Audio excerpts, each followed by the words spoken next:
As hierdie radikale stelling, die Here Jesus sê op 'n stadium, ek is die weg, ek is die lewe, ek is die waarheid. Hierdie is 'n baie intense ding vir die wêreld om te hoor, vir my en vir jou om te hoor, maar dis waarheid. Ons kom te staan, wanneer die Here Jesus so iets sê, ons kom te staan teen 'n absolute waarheid. Dat hy alleenlik die weg is, dat by hom alleenlik is al lewe, en by hom alleenlik is al waarheid. Hoe kan die Here Jesus so iets sê? Hy kan so iets sê, want hy is die seun van die mens. Hy is die alleenlike een, wat die reg het om 'n redder te wees. Hy weet dat in die mensehart, vanaf die sondeval, is daar hierdie poging, hierdie ding om terug te gaan hemel toe, om onsself te kwalifiseer, om terug te gaan. Menslike godsdiens poog hierdie een ding, om uit eie krag en eie mag terug te kom, daar waar die Here was, terug te kom in daai glorie, terug te kom op daai plek. Maar Paulus sê in die Romeine dat all have fallen short of the glory of God. Almal is gevalle.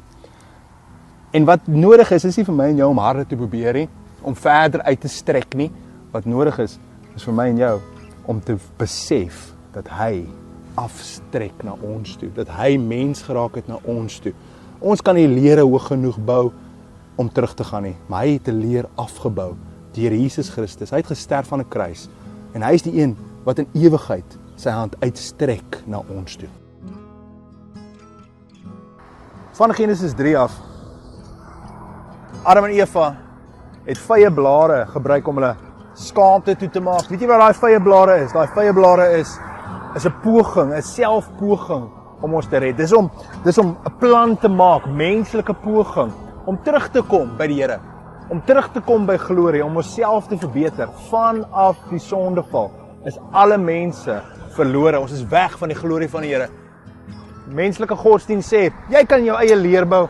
As jy sterker is en vinniger is en slimmer is, as jy goed genoeg is, as jy goed doen, kan jy 'n leer hoog genoeg bou, hoog genoeg om terug te kom by die Here. Ek wil vir jou sê, die evangelie sê, jy kan nie eens die bestes onder ons kan terugkom nie.